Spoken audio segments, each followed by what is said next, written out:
Well, here we are. I turned down here at the next block. Thanks, mister. I'll get off there.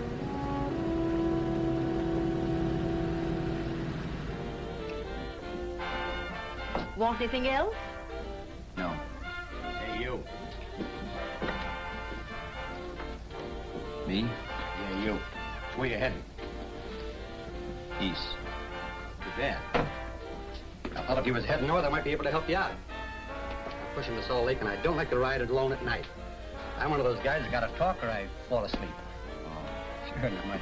Your partner, he's got Lou to keep him company, but I ain't got nobody at all. Where you coming from? West. Yeah, sure, I know, but where, L.A.? Maybe. I got a cousin out in L.A. You don't say. Yeah, he's been out. You're not much of a talker, are you? My mother taught me never to speak to strangers. Oh, a wise guy. So what? Okay, don't get sore.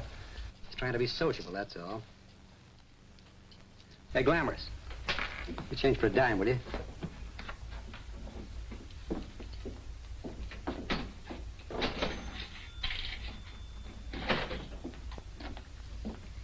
Let's have something quieter this time, Joe. My head's splitting. Is that what's wrong with it?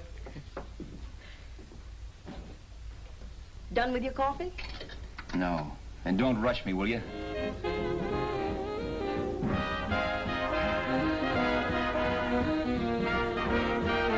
Hey, turn that off. Will you turn that thing off? What's eating you now? Yeah, what's eating you? That music, it stinks. Oh, you don't like it, huh? No, turn it off. Oh, wait a minute, pal. That was my nickel, see? This is a free country. And I play whatever I want to. Okay. Sure, and if you don't like it, you don't have to listen to it. And you can leave here anytime you want to. Okay, I'm sorry I asked. First good piece played tonight and you don't like it. Some people just ain't got any good taste.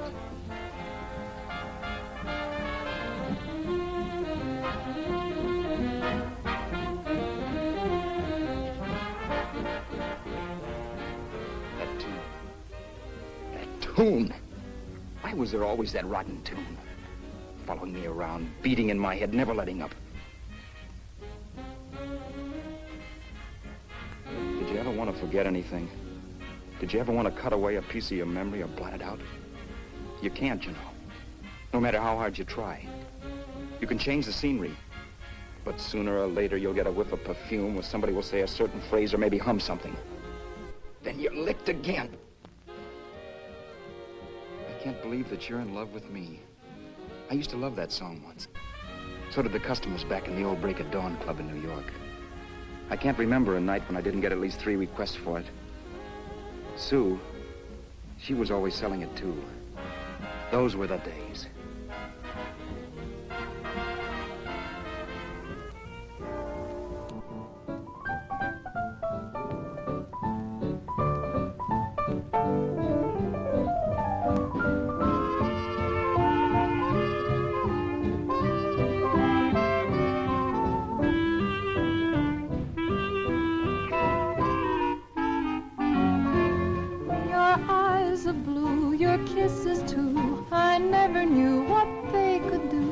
I can't believe that you're in love with me.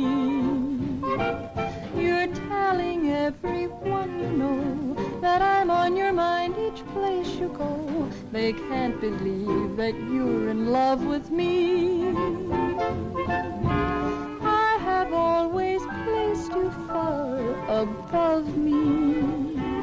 I just can't imagine that you love me.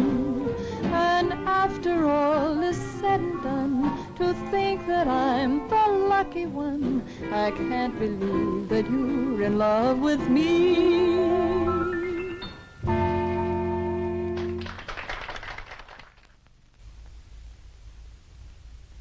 It wasn't much of a club, really. You know the kind. A joint where you could have a sandwich and a few drinks and run interference for your girl on the dance floor. I pounded the piano in there every night from 8 until the place closed up, which usually meant 4 in the morning. A good job as jobs went in those days. Then, too, there was Sue, who made working there a little like working in heaven. But how we felt about each other, well, there was nothing very unusual in that. I was an ordinary healthy guy, and she was an ordinary healthy girl, and when you add those two together, you get an ordinary healthy romance, which is the old story. Sure, but somehow, the most wonderful thing in the world.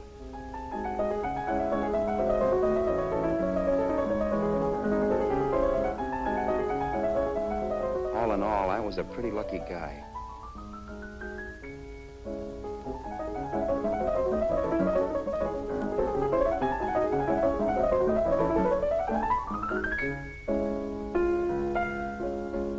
Mr. Paderewski, I presume. It's beautiful. You're going to make Carnegie Hall yet, Al? Yeah, as a janitor. I'll make my debut in the basement. I don't blame you for being bitter, darling, but you mustn't give up hope. Why, someday... Yeah, someday. If I don't get arthritis first. In the meantime, let's blow this trap.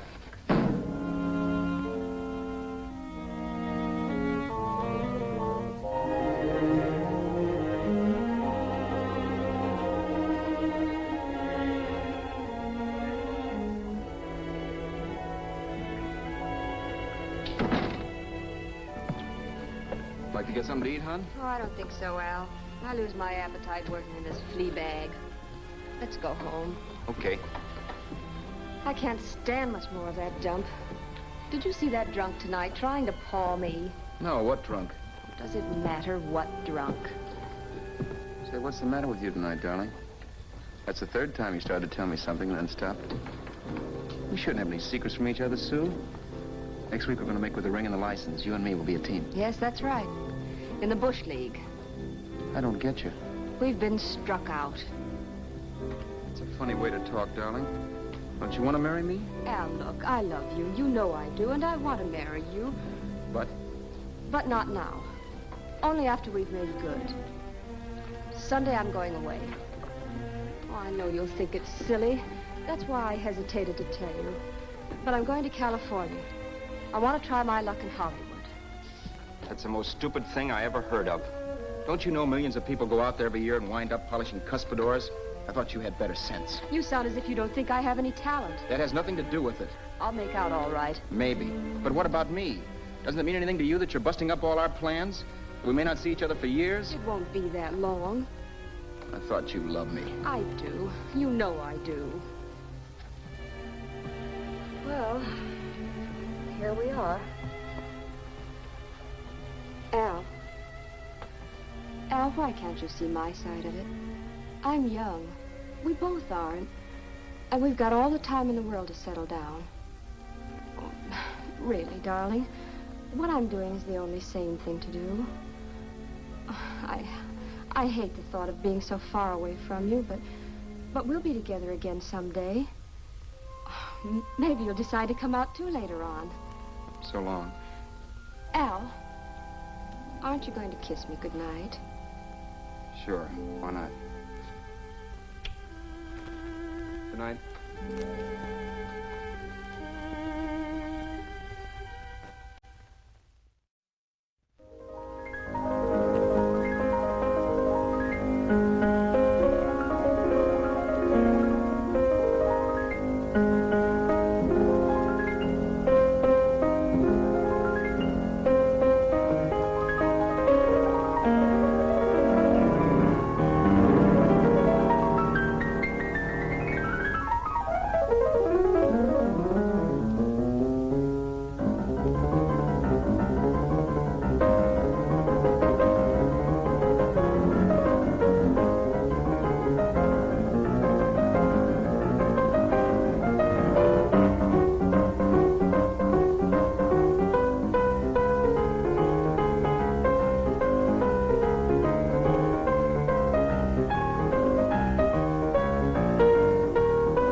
Roberts. You hit the jackpot this time. $10. Thanks.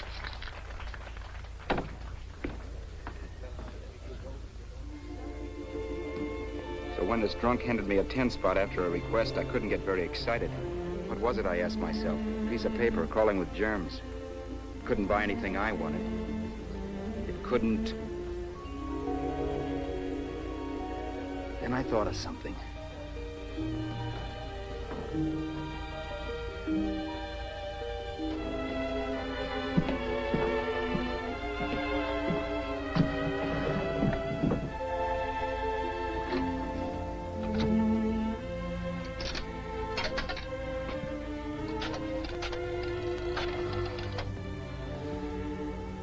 Long distance. I'd like to put a call through to Los Angeles. Miss Harvey. Sue Harvey, Harvey. The number is Crestview 65723.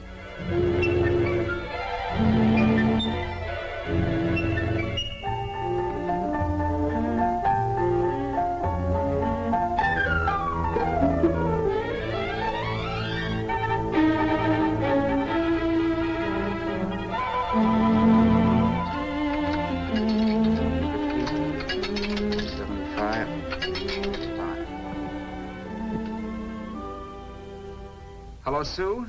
This is Al. Oh, baby, it's great to hear from you, too. What's that? You do? Oh, me too, darling. I thought I'd go batty without you. I just had to... Huh? You're working as a hashlinger? Gee, honey, that's tough. Those guys out in Hollywood don't know the real thing when it's right in front of them. You just stick it out, Sue, baby. Keep going around to those casting offices. I'm sure you'll click. Look, I'll tell you what. You stay put out there, I'll come to you. No, don't try to stop me. Just expect me. Train? Who knows? Train, plane, bus, magic carpet. I'll be there if I have to crawl. If I have to travel by pogo stick. And then, let's get married right away, huh? That's the stuff. That's what I've been wanting to hear you say. Well, goodbye for now. I'll be seeing you soon. Yeah. Bye. The only way I could cross country was to thumb rides. For even after hawking everything, I only had enough money to eat. Money. You know what that is. It's the stuff you never have enough of. Little green things with George Washington's picture that men slave for, commit crimes for, die for. It's the stuff that has caused more trouble in the world than anything else we ever invented. Simply because there's too little of it. At least I had too little of it. So it was me for the thumb.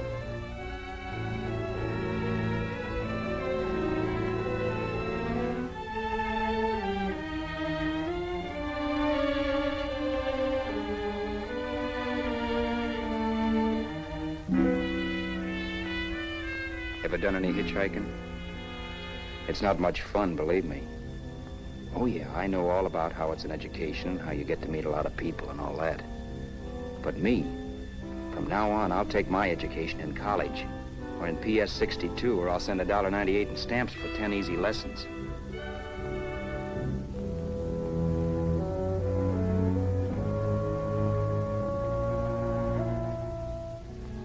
Thumbing rides may save your bus fare, but it's dangerous. You never know what's in store for you. You hear the squeal of brakes. If only I had known what I was getting into that day in Arizona. Here, throw that in the back seat. Okay, let's go. Make sure that door's closed.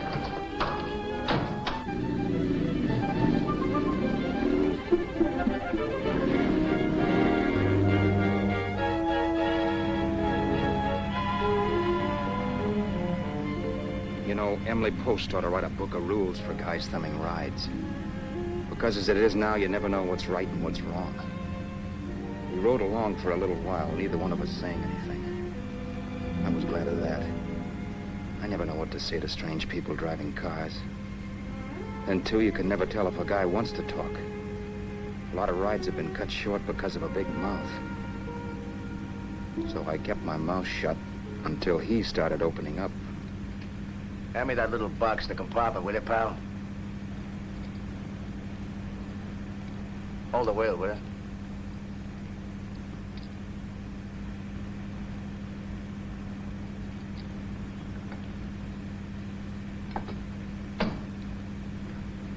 How far are you going? L.A. Well, you're really traveling, aren't you? Yeah, but I don't expect to make it for a couple of years at the rate I've been promoting rides. Not much luck, huh? Sure, all bad. Not many people stop for a guy these days. Afraid of a stick-up, maybe. Well, you can't blame him. Where you coming from? New York? Well, New York. You're in luck this time. I'm going all the way. Right through to Los Angeles. You drive a car? Sure. Whenever you're tired, let me know. I'll holler. I guess at least an hour passed before I noticed those deep scratches in his right hand. They were wicked. 3 puffy red lines about 1/4 of an inch apart. He must have seen me looking at them because he said, Beauties, aren't they? They're gonna be scars someday. What an animal. Whatever it was, it must have been pretty big and vicious to have done that. Right on both counts, New York. I was tussling with the most dangerous animal in the world. A woman. She must have been Tarzan's mate. Looks like you lost the bob. Certainly wasn't a draw. You know, there ought to be a law against dames with claws. Yeah. I tossed her out of the car in her ear. Was I wrong? Give a lift to a tomato, you expect her to be nice, don't you? Yeah. After all, what kind of dames thumb rides? Sunday school teachers? Yeah. A little witch. She must have thought she was riding with some fall guy. And me, who's been booking horses around racetracks since I was 20.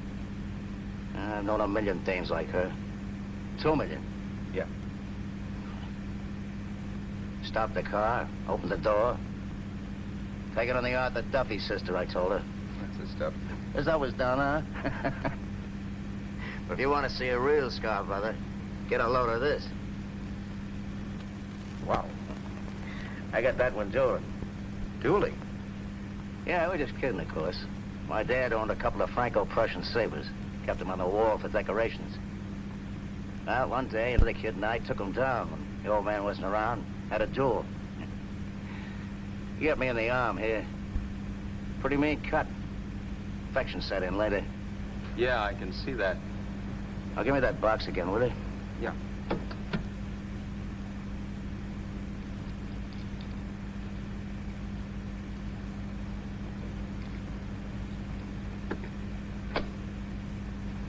Pain made me lose my head, I guess. I began slashing. Before I knew it, I'd put the other kid's eye out. That was tough. Well, it was just an accident, of course. But you know how kids are. I got scared, decided I was going to run away from home. Old man almost caught me when I was packing my duds. The bloody rag I had wrapped around my wrist hadn't caught his attention. You'd seen the bundle for sure. But I beat it when he was phoning for a doctor. That was 15, 16 years ago. I haven't been home since.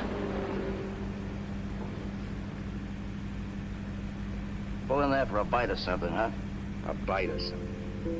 Brother, was I hungry. I hadn't had anything in my stomach for hours. Yet even with that gnawing in the pit of my belly, I didn't want to be in too big a rush to put on the feed bag. First, I had to make sure this guy knew the score. If I got him down on me, goodbye ticket to Hollywood. I'll wait out here for you, mister. If it's the money, don't worry about paying for it. This time it's on me. Well, that's what... Haskell, think nothing of it. You make your first million, maybe you can do the same for me. Come on, New York. I gotta make the West Coast by Wednesday. There's a horse running at Santa Anita named Bicycle. Means dough to me if I'm on him. We'll make it all right. He did most of the talking during the half hour we were in the place. I ate. He rambled on about his old man, whom he hadn't heard from since he ran away as a kid. Now he happened to become a bookie. And then all about how he got rooked in Miami. One race, 38 grand. They cleaned out my book. How do you like that? That was tough luck. Yeah, and I'm supposed to be the smart guy. Well, you just wait. I'm going back to Florida next season with all kinds of jack. And you watch those stinkers run for cover. Want anything else? No, thanks. I've had plenty.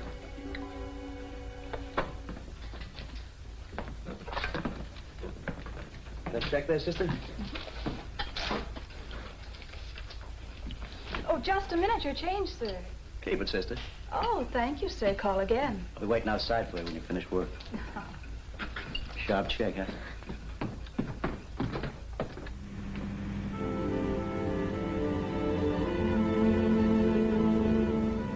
drove all that night while Haskell slept like a log.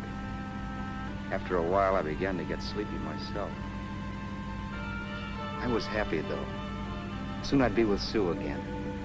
The long trip was practically over, and there'd be no more hoofing it down the concrete. I began to think of the future, which couldn't have been brighter if I'd embroidered it with neon lights. It was nice to think of Sue shooting to the top. It's amazing what a full belly can do to your imagination. Your eyes of blue, your kisses too, I never knew what they could do.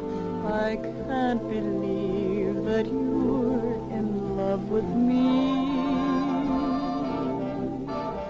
You're telling everyone you know I'm on your mind each place you go. I can't believe that you're in love with me.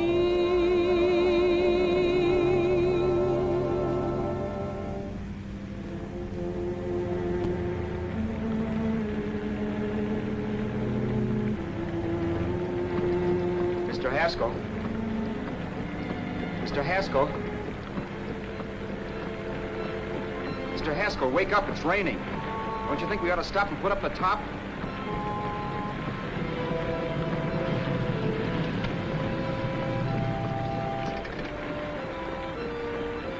Mr. Haskell, I'm going to put up the top.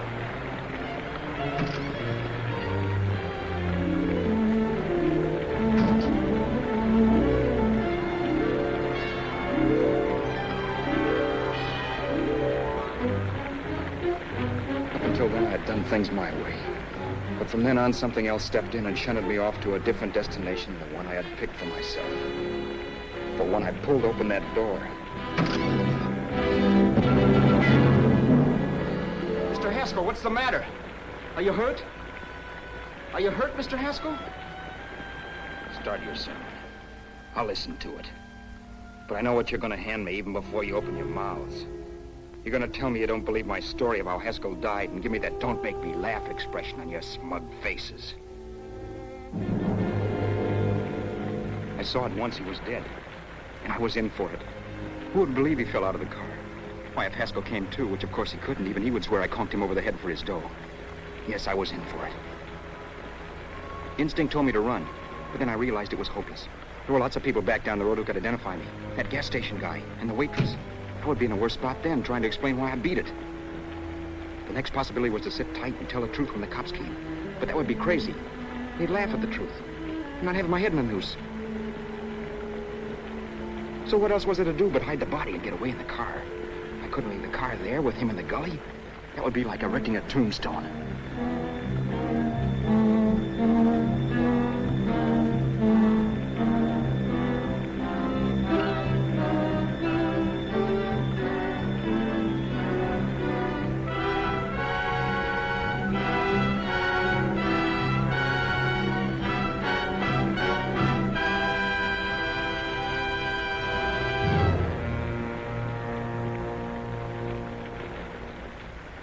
My idea was to cover him with brush, not to rob him. But then I remembered that even if I only drove the car for 100 miles or so, I would need money for gas. Besides, it was stupid of me to leave all that money on a dead man. Not only that, I'd have to take his driver's license in case I was stopped for something. I didn't like to think about it, but by that time I'd done just what the police would say I did, even if I didn't. My clothes. The owner of such an expensive car would never be wearing them. Some cop might pull me in on suspicion.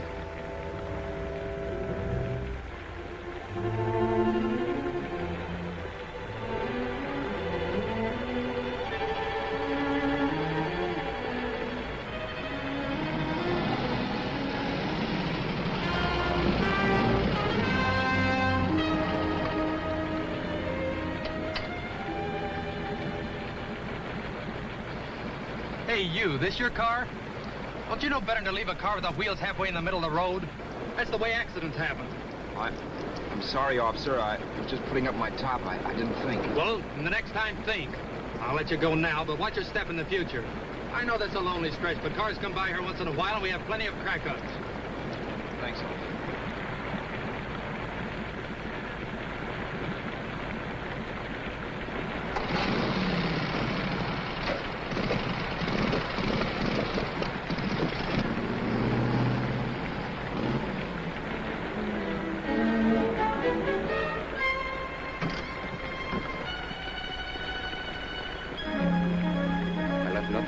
would give me away as Roberts. If they found a dead man in the gully now, it would be me.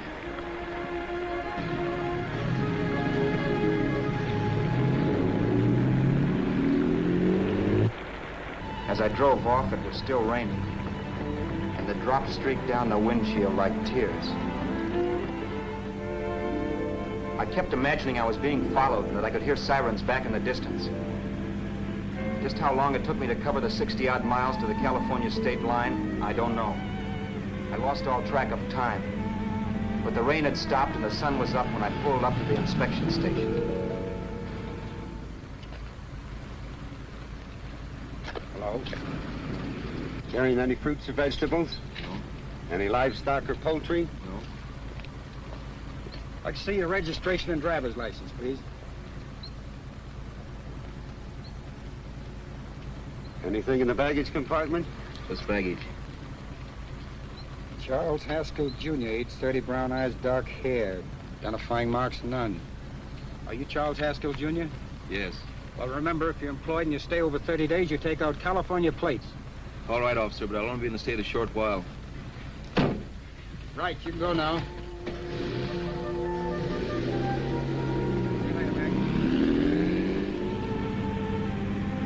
I couldn't drive any farther without some sleep. Cops or no cops, I knew I had to hit the hay and hit it hard. I was dead tired.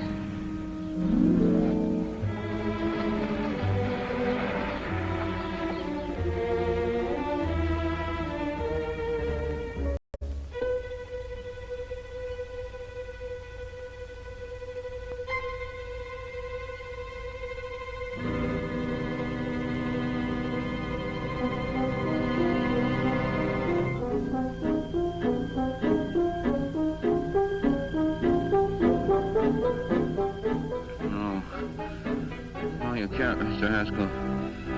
No.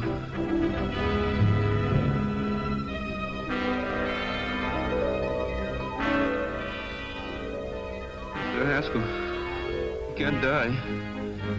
I think I did it. No, Mr. Haskell. No. No.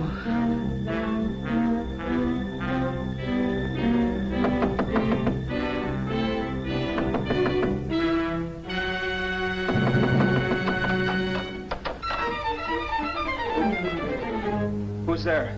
It's the maid. Can I come in and clean? Later. In a half hour. All right, sir.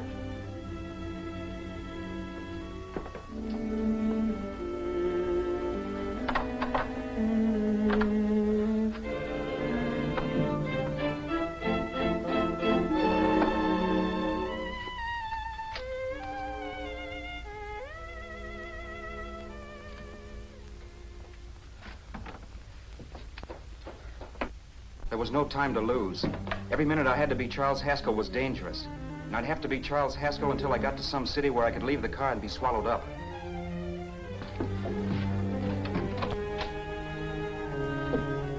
That meant driving the car as far as San Bernardino, maybe even to Los Angeles. In a little town I might be noticed, but in a city I should be safe enough. Then, after I ditched the car, I could go on to Sue. But those 5 minutes at the state line made me realize it might be a good idea to find out a little bit about Mr. Haskell. Then if anybody asked me questions, I could give the right answers. The first thing I found out was that I had $768. This was a lot of jack, but believe me, it was the kind of money I'd rather not have.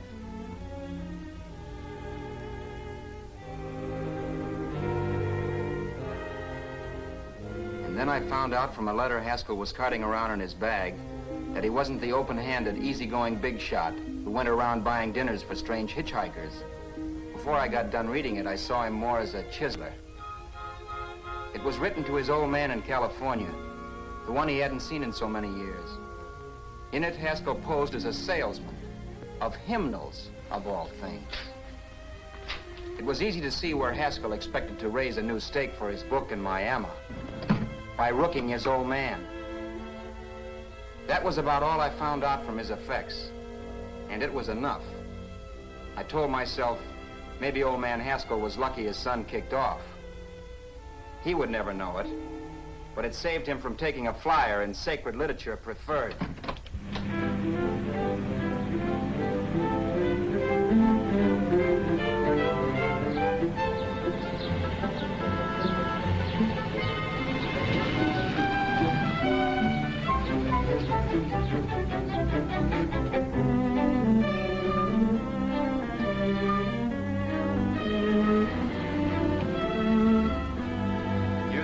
At Desert Center, I pulled up for water.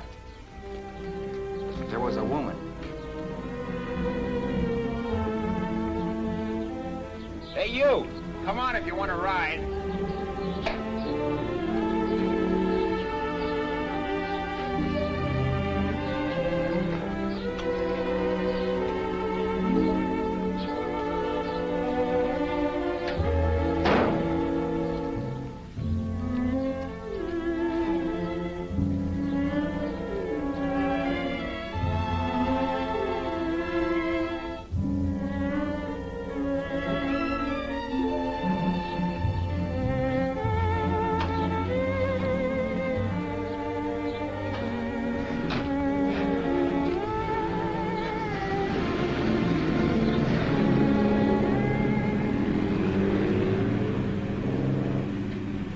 How far are you going? How far are you going?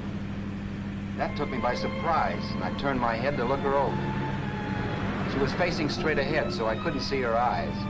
But she was young, not more than 24. Man, she looked as if she'd just been thrown off the crummiest freight train in the world. Yet, in spite of this, I got the impression of beauty. Not the beauty of a movie actress, mind you, or the beauty you dream about when you're with your wife, but a natural beauty. A beauty that's almost homely because it's so real. Then suddenly she turned to face me. How far did you say you were going? Los Angeles? L.A.? L.A.'s good enough for me, mister. That's what I was afraid of. What'd you say? Oh, nothing, just thinking out loud. People get in trouble for doing that. What's your name? You can call me Vera if you like. You live in Los Angeles? No. Where are you coming from? Oh, back there. Needles? No. Oh, sure, Phoenix. You look just like a Phoenix girl. Are the girls in Phoenix that bad? The girl must have been pretty tired, because she fell asleep not 20 minutes after she stepped into the car. She lay sprawled out with her head resting against the far door, like Haskell. I didn't like that part of it much, but I didn't wake her up. It wasn't that this girl still worried me.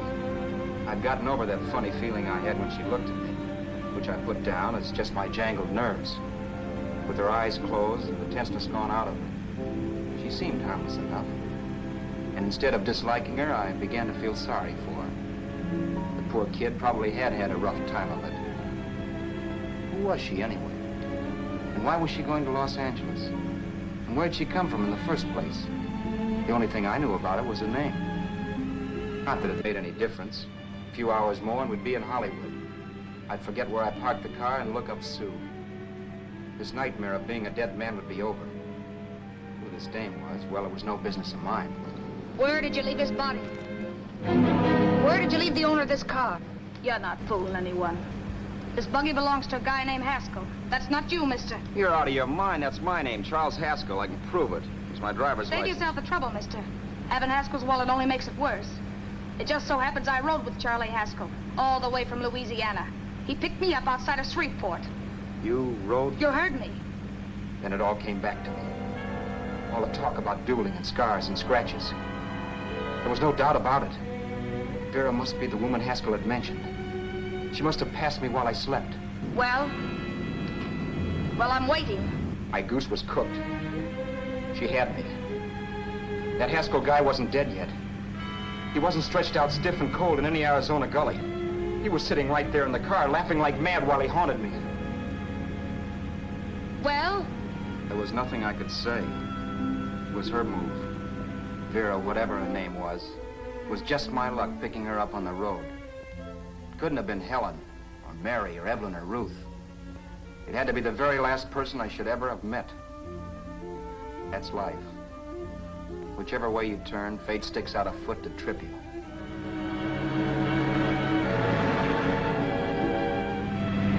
I told her everything, but she didn't believe my story. I should have saved my breath. That's the greatest cock and bull story I ever heard. So he fell out of his car. Say, who do you think you're talking to, a hick? Listen, mister, I've been around, and I know a wrong guy when I see one. What'd you do, kiss him with a wrench? Now, wait a minute. What I told you was true. You see, that's why I had to do it. You think I killed him. Well, the cops would have thought so, too. Yeah, well, maybe they still think so. What makes you so sure I'll shut up about this? Vera, I'm innocent. Give me a break, will you? It won't do me any good having you pinched. The cops are no friends of mine. Now, if there was a reward, but there isn't. Thanks. Don't thank me yet. I'm not through with you by a long shot. Let's see that roll.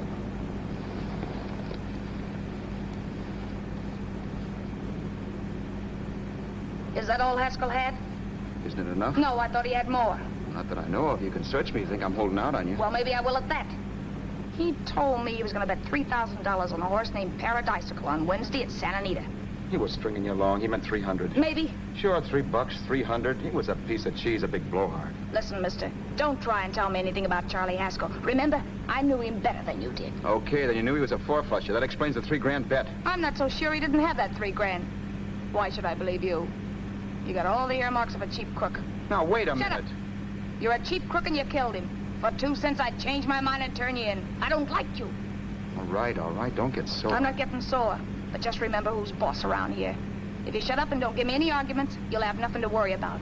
But if you act wise, well, mister, you'll pop into jail so fast it'll give you the bends. I'm not arguing. Well, see that you don't. You know, as crooked as you look, I'd hate to see a fella as young as you wind up sniffing that perfume that Arizona hands out free to murderers. I'm not a murderer. Of course you're not. Haskell knocked his own head off. He fell, that's how it happened, just like I told you. Sure, and then he made you a present of his belongings. I explained why I had to do that. Doesn't make a difference one way or another. I'm not a mourner. I liked Haskell even less than I like you. Yeah, I saw what you did to him. What do you mean? Well, scratches on his wrist. Sure, I scratched him. I'll say you did. So your idea was to drive the car a little way, maybe into San Bernardino, and then leave it. You weren't gonna sell it? Sell it? You think I'm crazy? Somebody else's car? See, all I want to do is leave it somewhere and forget I ever saw it. Not only don't you have any scruples, you don't have any brains. I don't get you. Maybe it's a good thing you met me. You'd have got yourself caught, sure. Why, you dope. Don't you know a deserted automobile always rates an investigation? Huh? Look, the cops find a car. Then they get curious. They wonder where the owner is. So, all right, they don't trace Haskell. They trace you. I never thought of that. The only safe way to get rid of the car is to sell it to a dealer. Get it registered under a new name. Say, stop at the next store. I want to get a bottle and do some shopping before we hit L.A. Okay. As soon as we find a place, I'll drop you off and pick you up later. Nothing doing. You're coming in, too. From now on, you and I are like the Siamese twins. Have it your way, but I don't get the point. The point is, I don't want you to get lost. I'm not going to beat it if that's what you're afraid of. I'll say you're not. Well, I'm going to see that you sell this car so you don't get caught. Thanks. Of course, your interest wouldn't be financial, would it? You would want a small percentage of the profits. Well, now that you insist, how can I refuse? 100% will do. Fine. I'm relieved. I thought for a moment you were going to take it all. I don't want to be a hog. A few hours later, we were in Hollywood. And I was recognizing places Sue had written about. It struck me that far from being at the end of the trip, there was a greater distance between Sue and me than when I started out. Vera wasn't kidding with that Siamese twins crack. She rented a little apartment as Mrs. Charles Haskell. When I objected to this, she explained that it was on account of the car. A dealer might think something was funny if he called and found we were using different names.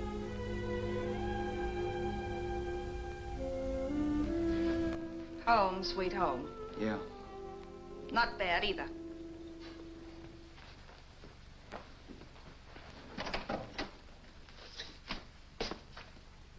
In case there's any doubt in your mind, I'll take the bedroom. Yeah. Sure is stuffy in here.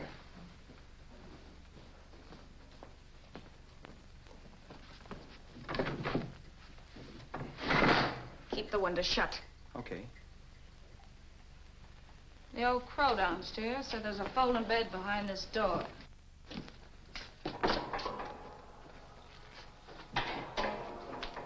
You know how to work it? I invented it. Some joint. One can't have everything.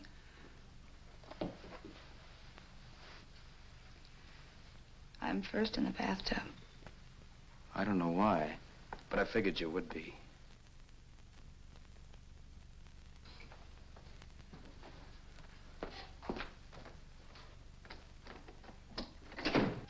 Boy, oh boy. Sure feels good to be clean again. I must be 10 pounds lighter. You must be. Well, hitching rides isn't exactly the way you keep your schoolgirl complexion. I wish that guy with the sacks would give up. Gets on my nerves. Forget it. Have a drink. Aren't you afraid I might take you up on it? If I didn't want to give you a drink, I wouldn't have offered it. Why be a sorehead, Roberts? You got yourself into this thing. You should be grateful I'm not turning you in. Why, if I wasn't regular, you'd be in the pen this minute, being photographed, fingerprinted, and being pushed around by the cops. So cheer up. Get rid of that long puss. Or is your conscience bothering you?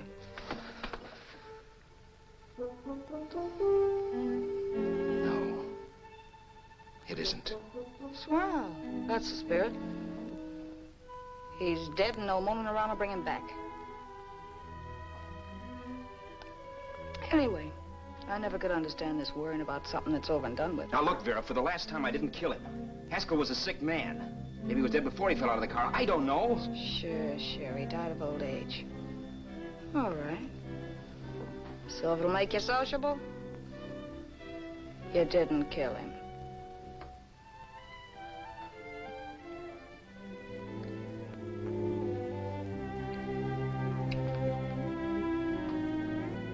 Thanks.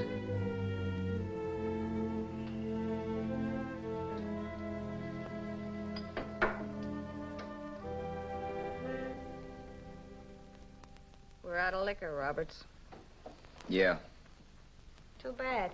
I felt like getting tight tonight. Well, I think you succeeded. Am I tight? As a prima donna's corset. That's good. I wanted to get tight. Why? What have you got to get tight about? Oh, I don't know. Few things. You should have my worries. If I had your troubles, I'd stay sober. And I've got the key to that door. Yeah. Maybe you're right. I'm always right.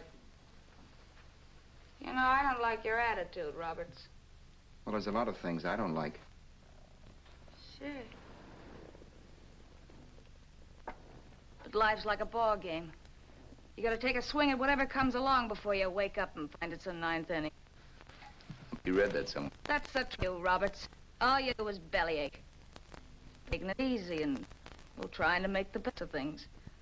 But maybe that's what's wrong with the whole world. Get the professor. People knock themselves out trying to buck fate. Now, take you, for instance. You're lucky to be alive. Why, suppose Haskell had opened your door. You'd be playing a harp now. Think of that. You think of it. I'm tired of thinking. There's plenty of people dying this minute. I would give anything to trade places with you. I know what I'm talking about. I'm not so sure. At least they know they're done for. They don't have to sweat blood wondering if they are. Your philosophy stinks, pal. We all know we're gonna kick off someday. It's only a question of when. But what got us on this subject anyway? We'll be discussing politics next. Yeah. Where'd you hide the butts? On the table, sucker.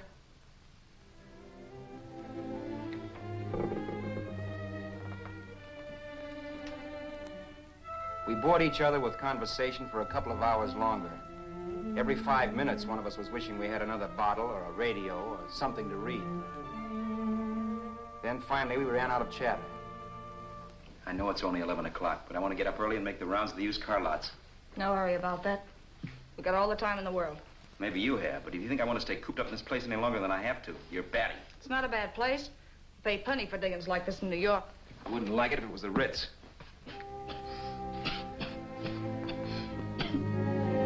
rotten liquor. You got a mean cough. Ought to do something about it. I'll be all right. That's what Camille said. Who? Nobody you know. Wasn't that the dame that died of consumption? Yeah. Wouldn't it be a break for you if I did kick off?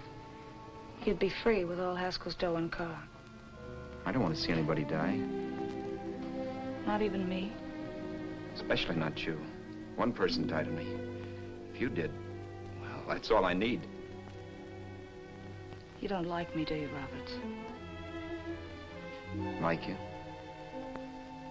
I love you. My favorite sport is being kept prisoner. After we sell the car, you can go to blazes for all I care. But not until then.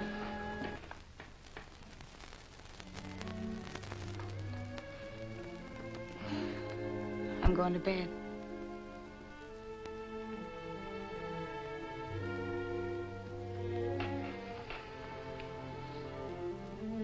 Good night, Roberts. Don't try and sneak away during the night. All the doors are locked. Anyway, if I find you gone in the morning, I'll notify the police. They'll pick you up. Don't worry, I know when I'm in a spot. Well, good night. I hope that portable rack isn't too uncomfortable for you. Don't lose any sleep over it, will you, Vera?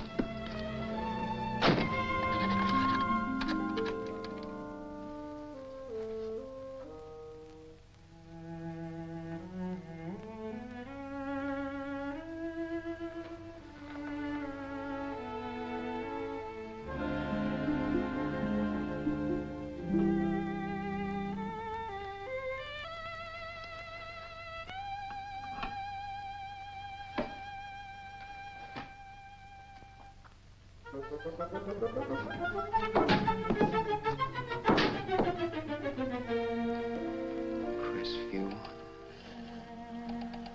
6, 5, 7, 2, 3. Hello? Hello? Hello? Hello?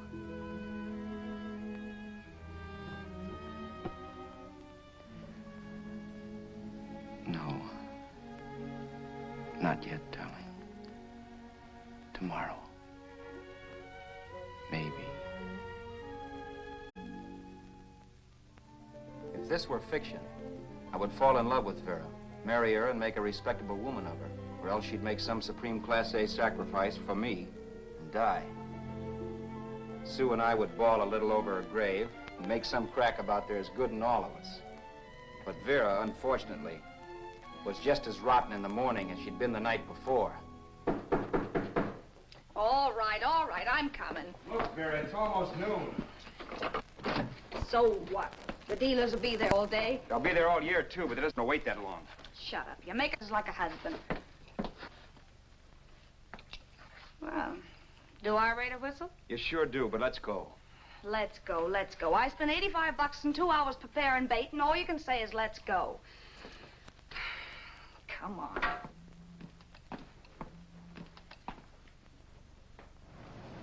We passed a few used car lots last night down this way.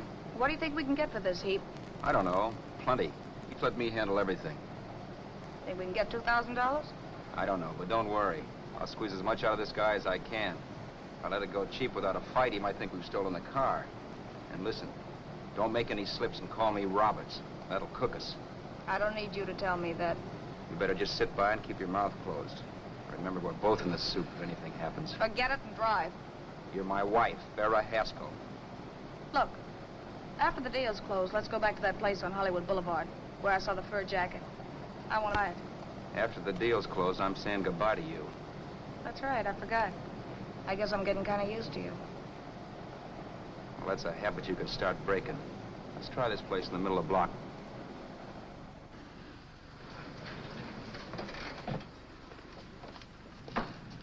Good afternoon. What can I do for you? We're interested in selling a car. If the price is right.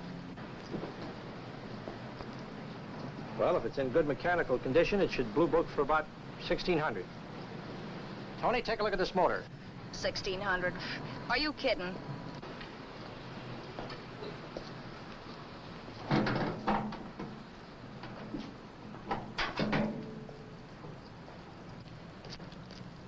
Well, maybe 1850.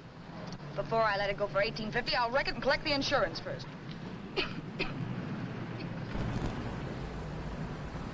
Lately, this motor's seen a lot of driving.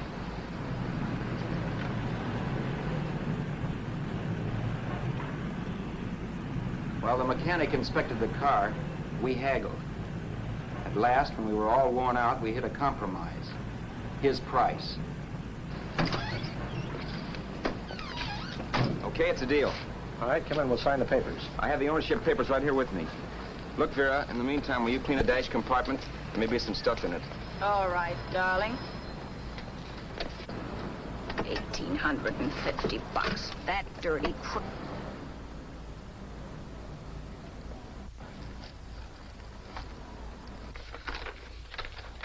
New York, huh? Yeah. But you bought the car in Miami? Yeah. Well, now let's see about the insurance. We can either have it transferred or canceled. What kind of insurance do you have, Mr. Haskell? Well, aren't all the papers there? I don't see any. Surely you know what type of insurance you carry in the car. The name of the company? Yeah, but, Well, if you'll just tell me the name of the company, I'd be very glad to take care of all the details. Well, Did you sign the papers yet? not yet. Well, don't. We're not selling the car. Oh, wait a minute, Mrs. Haskell. Come on, darling. What's the matter? Change your mind? Yes, I'm sorry. I guess I have. But, Vera... Let's go.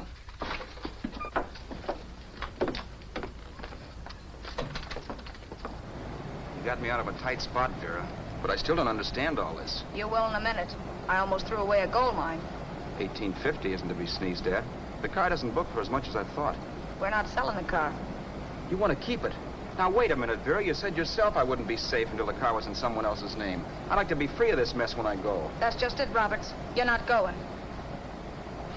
There's a drive-in at the next corner. Pull in there and we'll get a bite to eat. And I'll explain. What is this, another one of your brilliant ideas?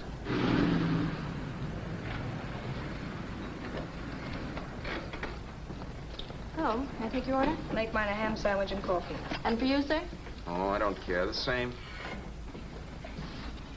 Thank you.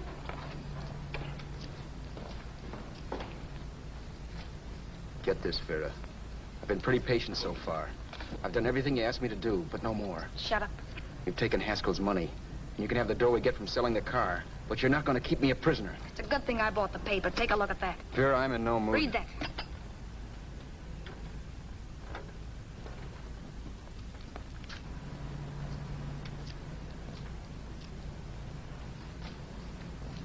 No. Yes. No, I won't do it. Yes, you will. You think I'm crazy? It's impossible, I tell you. Excuse me.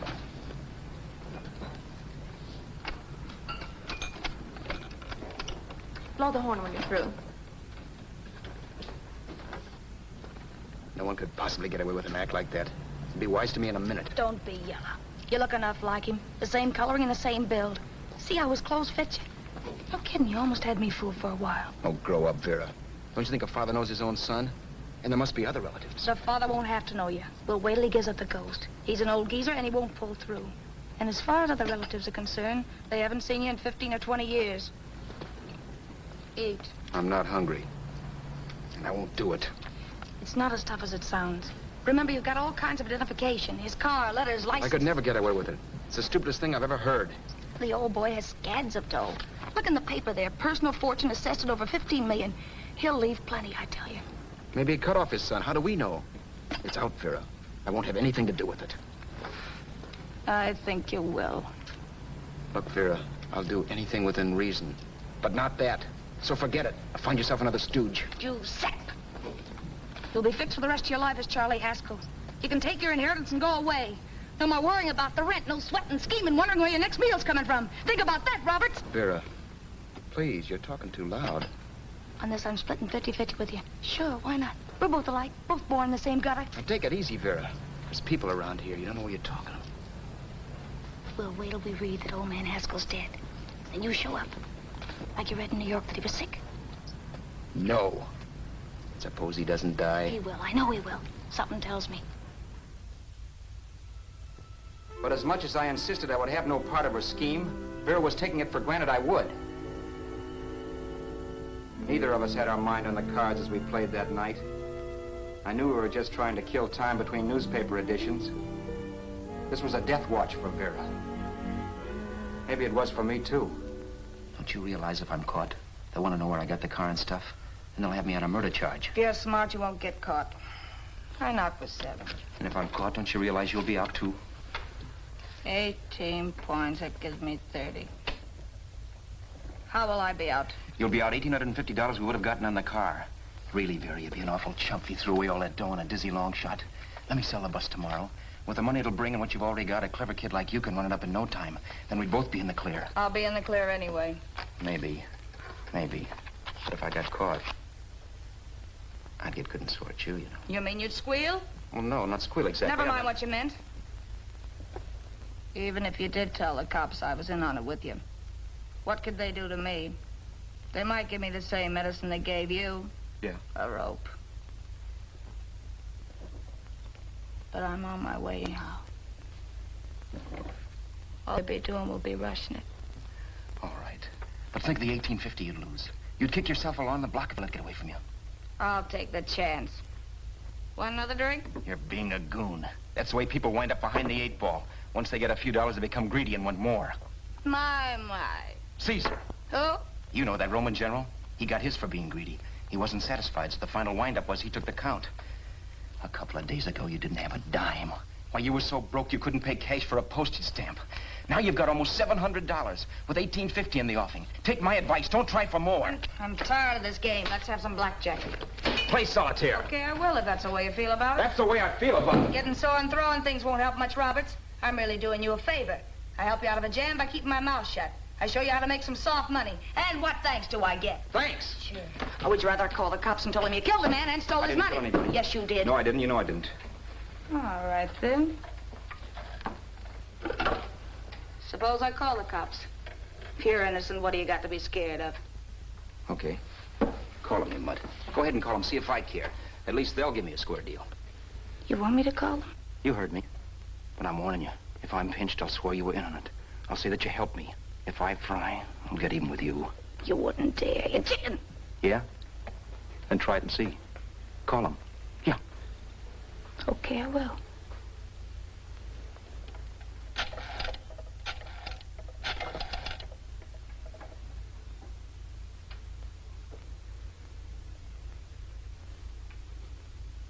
Information? I want the number of the Hollywood police station. Okay, I got it. Thanks. Wait a minute, Vera. You wouldn't do that. Well, wouldn't do that, and I'll show you if I would. Take it easy now. Let's talk this over. This was early in the evening, and the conversation, while hectic, was at least pitched low. But as the minutes passed, and more obstacles to her plan popped into my head, the air got blue. Each word coming from our lips cracked like a whip. I reminded her that as Charles Haskell, I didn't even know my mother's name, where I'd gone to school, the name of my best friend, whether I had an Aunt Emma or not, my religion, and if I'd ever owned a dog. I didn't even know what my middle initial stood for. I also pointed out that the real Haskell had a scar on his forearm. His people never saw that scar. He told me he ran away right after putting out the kid's eye. Yeah, but his father knew he was cut. It'd have to be some kind of a mark. So what? The old man's dead, or will be. I hope by tomorrow morning's papers. Anyway, you could cut yourself a little, couldn't you? Boy, for that kind of dough, I'd let you cut my leg off. You're drunk and you're crazy mad, Vera. Turn me in if you want to, but I won't get mixed up in this. Besides, how do we know? Haskell was such a phony. Maybe he wasn't the man's son at all. Maybe he just dreamed it up. Well, dream it or not, you won't be dreaming when the law taps you on the shoulder. There's a cute little gas chamber waiting for you, Roberts. And I hear extradition to Arizona's a cinch. Where's that phone? Vera! Leave me alone! Vera! Here! I want a phone. Call police. I hate you, you stinker. You leave me alone. I'll let you alone when you promise to leave the phone where it is. You're drunk. You don't know what you're doing. You're hurting me. Will you promise? All right.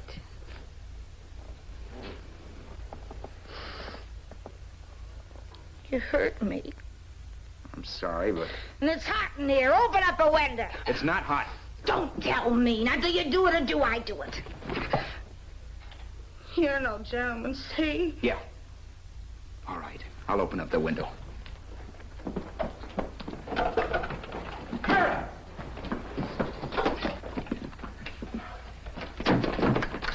Vera, open the door. Please open the door. Vera, open the door. Don't use the phone. Listen to me. I don't like you, Roberts. You're no gentleman, see?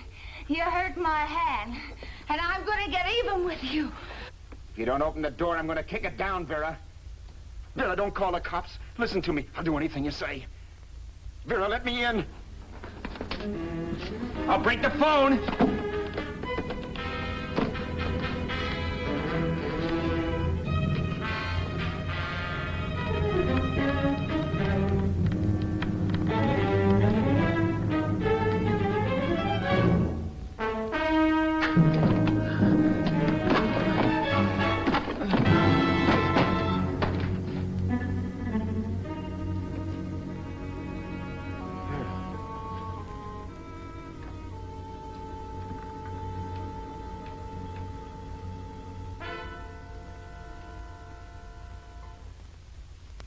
The world is full of skeptics.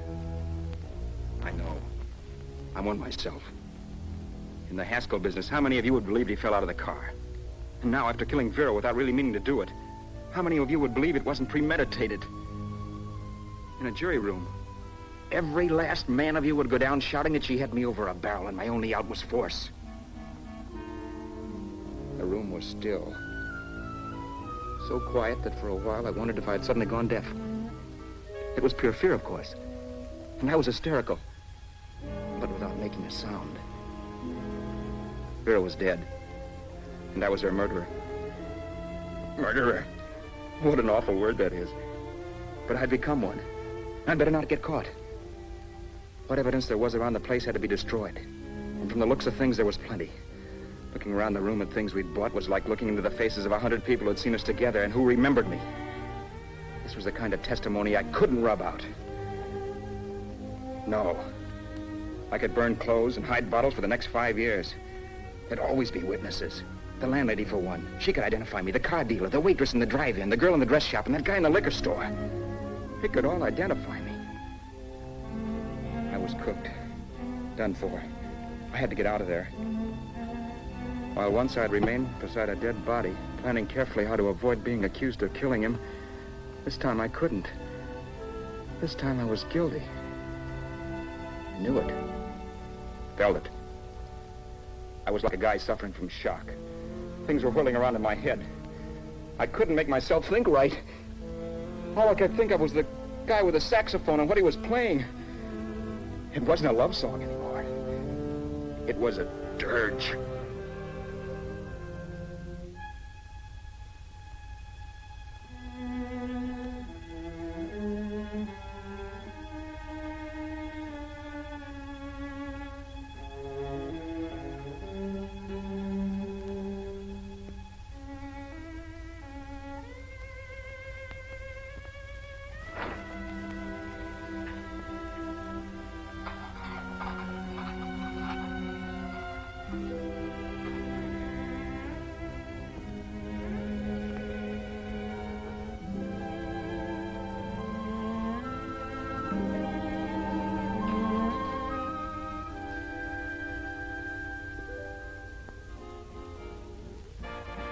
My problems weren't solved.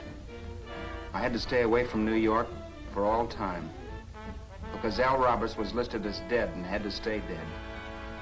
And I could never go back to Hollywood. Someone might recognize me as Haskell.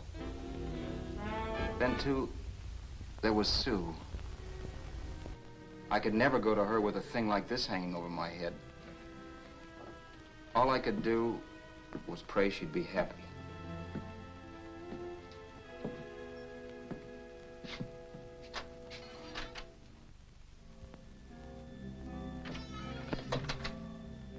I was in Bakersfield before I read that Vera's body was discovered, and that the police were looking for Haskell in connection with his wife's murder.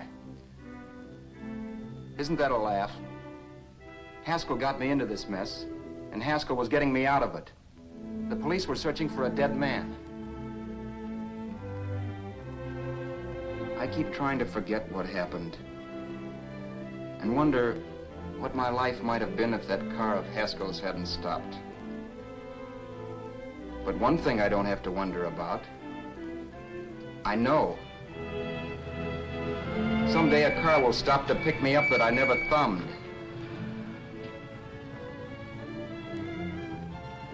Yes. Fate, or some mysterious force, can put the finger on you or me for no good reason at all.